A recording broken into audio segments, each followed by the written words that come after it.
Hello friends, आपका मेरे channel पर फिर से स्वागत है। लास्ट वीडियो में हमने देखा था कि पेज और लेआउट के अंदर क्या अंतर है, और इस वीडियो में हम देखेंगे कि लेआउट और टेम्पलेट के अंदर क्या अंतर होता है। और इस अंतर को हम प्रैक्टिकली देखेंगे, थ्योरेटिकली नहीं देखेंगे।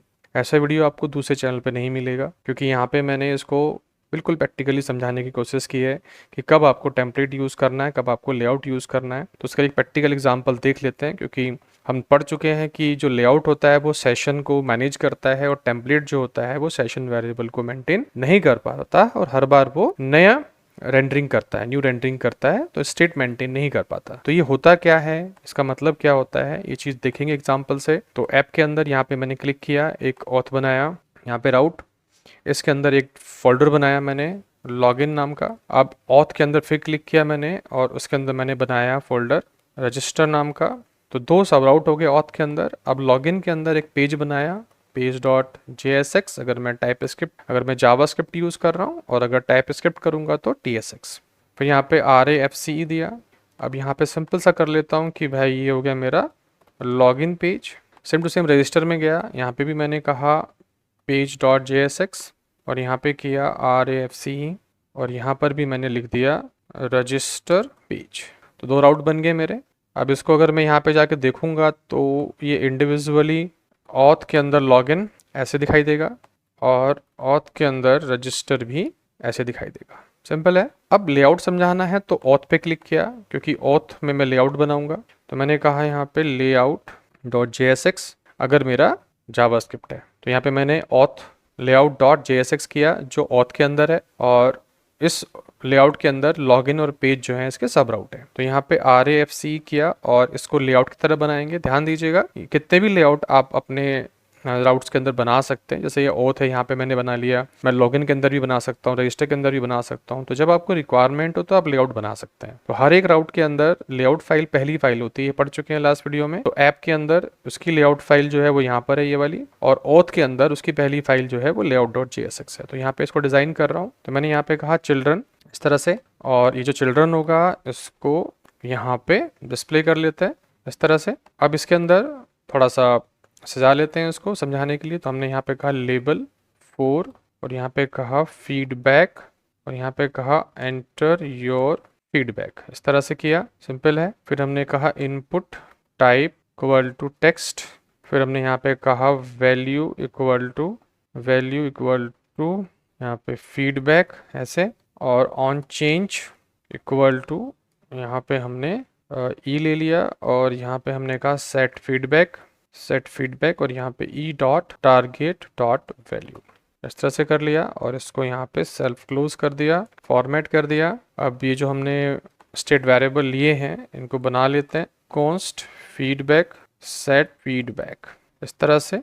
यूज स्टेट अगर हमने लिया है तो इसका मतलब है ये हमारा क्लाइंट कंपोनेंट होगा, पढ़ चुके हैं पहले भी। तो हमें इसे बनाना पड़ेगा यहाँ पे यूज क्लाइंट ऐसे।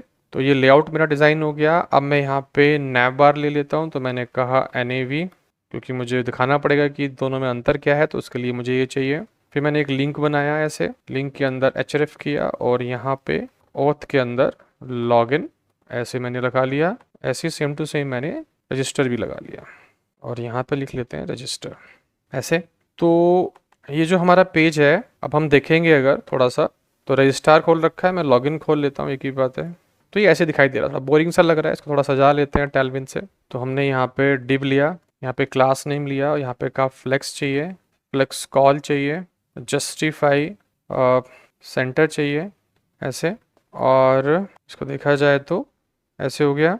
अब इसको हम align to the middle check कर लेते हैं, ऐसे हो गया। अब आइटम टू द सेंटर, इस तरह से आ गया, सेंटर में दिख रहा है हमें। अब ये जो सेंटर में आया है इसको बॉर्डर भी दे देते हैं। तो हमने कहा बॉर्डर, या बॉर्डर रहने देते हैं, बॉर्डर की जरूरत नहीं है, मैं तो समझ कॉन्सेप्ट समझाना है। और ये जो मेरा टेक्स्ट बॉक्स है इसको भी थोड़ा सा दे देता हूँ, क्योंकि लगे कि टेक्स्ट बॉक्स है, इसको बॉर्डर दे देता हूँ, बॉर्डर 2।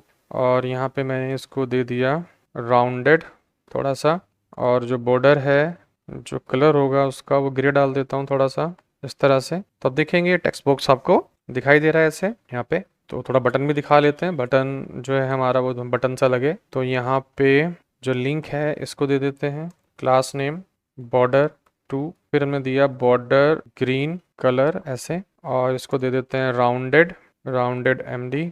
तो इस तरह से दिया हमने, फिर चेक कर लेते हैं बटन बना, फिर इसको थोड़ा सा मार्जिन पैडिंग भी कर लेते हैं। तो हमने कहा MT3 और पैडिंग 3 या 2 से किया, तो ये थोड़ा सा ऊपर चला गया, तो मार्जिन 3 यहाँ पे आ रहा है। नैब को भी मार्जिन दे देते हैं, क्लास नेम MT3 5। तो इस तरह से हमने थोड़ा मार्जिन ऊपर से दे दिया। अब ये जो हमारा पैडिंग है इसको PX2 नहीं, ज़्यादा ही देना पड़ेगा, तो P3 कर देते हैं, इस तरह से ज़्यादा हो जाएगा, तो PX3 कर देते हैं, और PX3 और PY4, PI4 ज़्यादा हो गया, PY2, हाँ अब सही लग रहा है।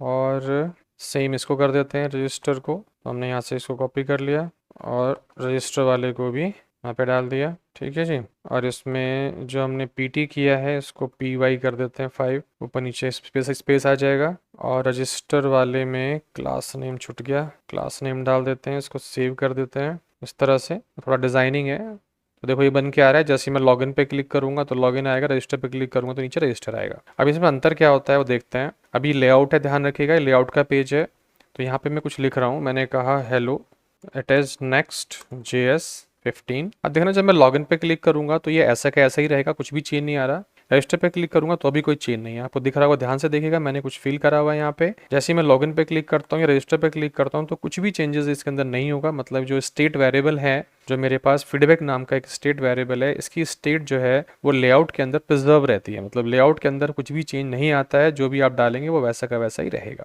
रीसेट नहीं होगा। लेकिन अगर मैंने इस लेआउट का नाम, आप ध्यान से देखना कोडिंग थोड़ी सेम ही होती है दोनों में, तो मैं रीनेम कर रहा हूँ, मैं यहाँ पे लिख रहा हूँ template.jsx, मैंने नाम चेंज कर दिया। अब देखिए टेम्पलेट आ गया लेआउट की जगह पे। ध्यान दीजिएगा, आप लेआउट भी ले सकते हैं, टेम्पलेट भी ले सकते हैं, आप लेआउट टेम्पलेट दोनों भी ले सकते हैं, बट दोनों में अंतर क्या है वो तभी डिफरेंस समझ में आएगा जब मैं दोनों को इंडिविजुअल लूंगा। तो अभी तक तो सब कुछ ठीक था।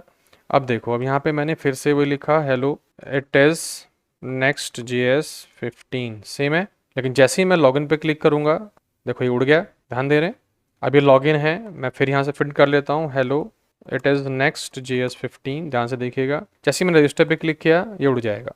मतलब सेम पेज है। अगर मैं लेआउट लेता हूँ तो मेरे जो स्टेट वेरिएबल्स हैं इनकी स्टेट जो है वो प्रिजर्व रहती है, जो भी वैल्यू मैं डालूंगा वो ऐसे ही कांस्टेंट रहेगी। लेकिन अगर मैं इसको टेम्पलेट कर देता हूँ लेआउट की जगह पे, तो जितने भी स्टेट वेरिएबल्स हैं इन सब की जो वैल्यूज हैं वो रिफ्रेश हो जाती है, रीसेट हो जाती है जब भी आप पेज चेंज करेंगे। ध्यान देना, यही अंतर होता है लेआउट और टेम्पलेट के अंदर। लेआउट जो होती है वो इनकी स्टेट को प्रिजर्व रखती है और अपने जितने भी पेज उसके अंदर खुलेंगे लेआउट के अंदर उन सब में वो डेटा जा सकता है, क्योंकि वो रीसेट नहीं होता। लेकिन जैसे ही मैं टेम्पलेट कन्वर्ट कर दूंगा तो जो भी टेम्पलेट के अंदर डेटा होगा यहाँ पे वो उसके जो स्टेट्स होते हैं नीचे उसमें नहीं जाएगा, वो बार बार रीसेट हो जाता है।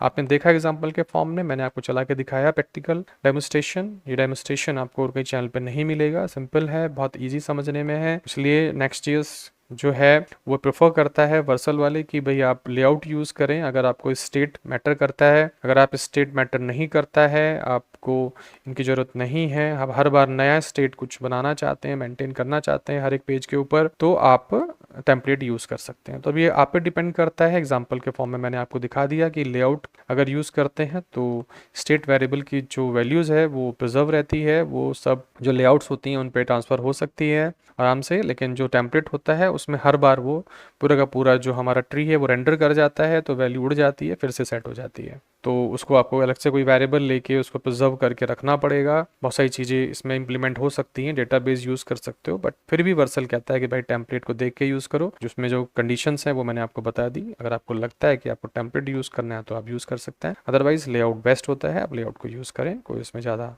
चीज़ें नहीं है। तो आप लेआउट यूज़ कर सकते हैं, लेआउट बेस्ट होता है, उसमें ज़्यादा कुछ अंतर है नहीं। हमने देख लिया कि जो मेन अंतर है वो स्टेट प्रिजर्व करने का ही है। तो अगर आपको वीडियो अच्छा लगा हो तो चैनल को सब्सक्राइब कर लीजिएगा, वीडियो को लाइक कर दीजिएगा, और इस वीडियो को देखने के लिए धन्यवाद।